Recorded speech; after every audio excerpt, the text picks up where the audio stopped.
The US Secretary of State arrives in Guam and on the journey there was quick to call for calm in an apparent attempt to put his president's strong comments in a more diplomatic format.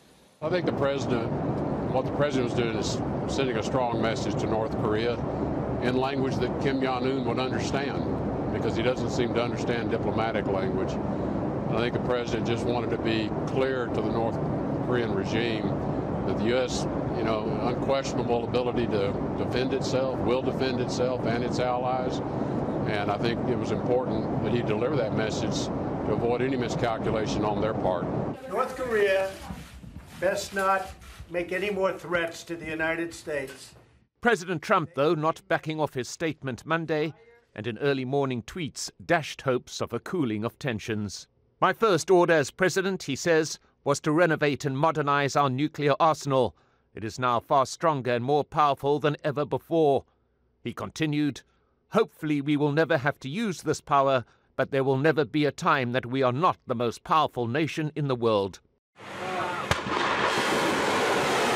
In recent weeks, the US and South Korea have been carrying out joint missile drills, but the South Korean government continues to urge greater dialogue with its neighbor.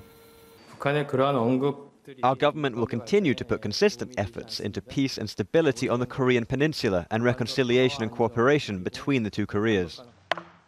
This past Saturday, the UN Security Council approved a series of sanctions which could cost North Korea as much as $1 billion a year.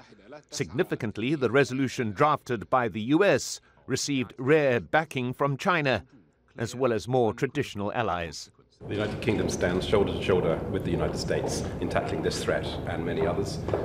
We are united in calling on the North Korean regime to halt its nuclear program.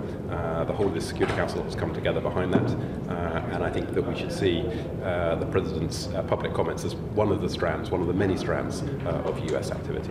But President Trump's tough words an apparent signal that he's running out of patience with China's pledge to curb North Korea's nuclear ambitions and is contemplating more direct action to ensure a peninsula that is denuclearized.